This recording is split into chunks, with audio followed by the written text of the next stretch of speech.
for agreeing to speak at the Festival of Resistance, Max. I really do appreciate you taking the time out to do that on October the 17th. You're going to be joining us, I believe.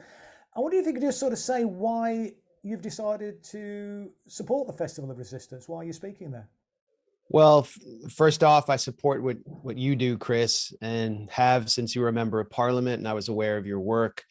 And it's important that people stand up to the dominant forces, the dominant political forces in our countries. The two-party system in the US has betrayed the American public, and we can see that the problem in Washington continues to not necessarily be polarization, as the pundits say, but continuity and bipartisan consensus on issues like sanctioning 1/3 of the world's population because their governments, the governments they live under, defy American hegemony.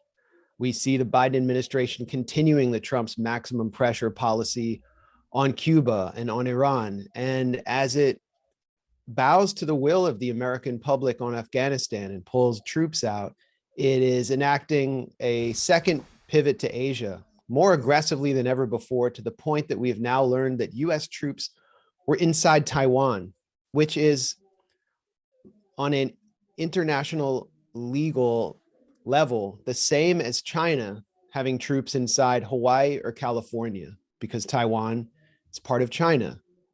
So we are at a precipice on the international stage because of continuity between the Trump and Biden administrations.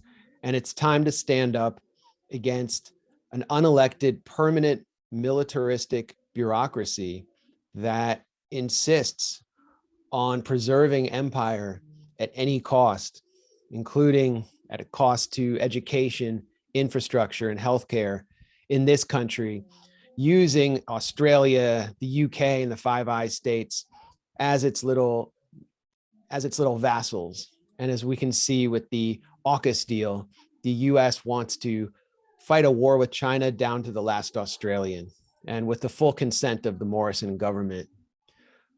Also joining this festival because we're increasingly facing a kind of sanctions inside our own countries against the backdrop of the pandemic, where a caste system is being reinforced through two-tiered biomedical segregation as a passport system is being constructed, which I find incredibly dangerous. And I think it's important to speak out against this, the onset of this system, every platform possible. And I really appreciate you sticking your neck out on this issue too, Chris. We are really at an inflection point this year.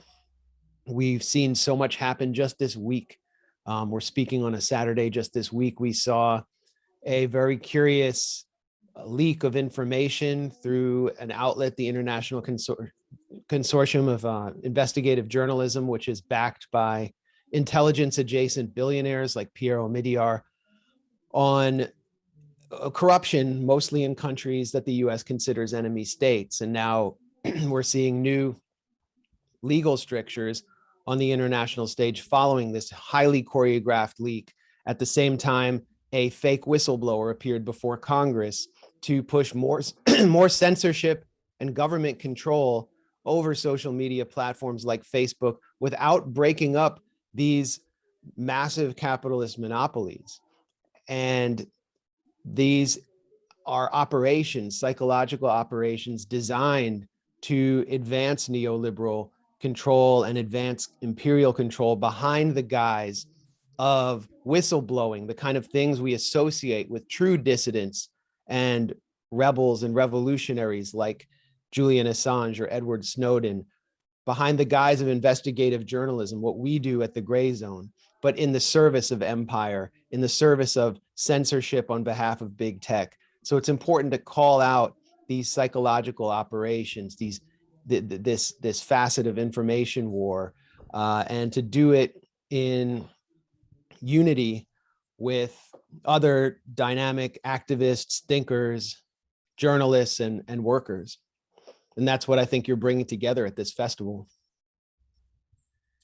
No, thanks for that, Max. We're certainly looking forward to hearing your contribution, and you're going to be explicitly speaking about the importance of opposing neoliberalism. And the theme of our conference is why resist now? So maybe you could just sort of say a few words, Max, about why you think it's important that we explicitly resist neoliberalism at this moment in time. Well, at this moment in time, the neoliberal consensus is attempting to shore up its control as the Labor Party has been purged or is being purged of all who dissent against neoliberal, against that very consensus. Keir Starmer was brought in, someone with prosecutorial background and close ties to the intelligence agencies, someone who was peripherally involved in the prosecution or persecution of Julian Assange, not to win elections, but to carry out that purge and to restore the Labor Party to its neoliberal form under Tony Blair. And now we're seeing that the purge is going beyond the Labor Party and affecting people like David Miller merely for exposing the Israel lobby. Those very same forces that came for Jeremy Corbyn are coming for academics and anyone in British society who challenges their rule. And it really is about neoliberalism. When they went after Ken Loach, ostensibly for his views on Palestine or for making a factually accurate film, Perdition, on the transfer agreement, the Havara agreement between the Zionist movement and the government of Nazi Germany, absolutely factually accurate. They were really targeting someone who's been a champion of the working class, of the UK's working class, and of the Irish, the working class, and of Northern Ireland, someone who has been a true threat to the British establishment, who has pull in Hollywood and in popular culture.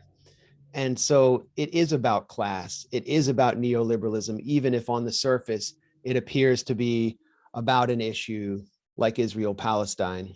And of course, we need to look at Gaza as the ultimate, most severe reflection of what neoliberalism can do to a people, where they can be transformed into surplus humanity and warehoused indefinitely in a hyper-militarized high-tech cage, which is surveilled from all sides. As after visiting the Gaza Strip, I began to understand the concept of the Gazification of the global South and of our own societies, as we see high-tech mechanisms of control creeping into our daily lives in ways we never previously expected before. So I think we need to consider neoliberalism as an all-encompassing program that extends beyond the economy into the architecture of surveillance, into the intellectual boundaries, and into our personal lives. If we don't call it out for what it is, stand up and resist it and imagine, or actually start attempting to build the society that we imagine, we will be permanently mired in what can be called a kind of digital totalitarianism. Yeah, no, indeed. Well, listen, thanks very much indeed for your initial insights, Max. We really do appreciate that. And as I say, we're really looking forward to hearing your thoughts next week. If you are interested in participating in the Festival of Resistance in Nottingham on the 16th and 17th of October, you can book a place. All you need to do is go onto the website, key in resistfest.co.uk and book your tickets. Make sure you don't miss out. This is going to be a really important festival and could be a springboard really to bring the left together and start to mount some real opposition, which is sadly lacking, unfortunately, at the moment from the Labour Party, particularly in Parliament. So hope to see you there.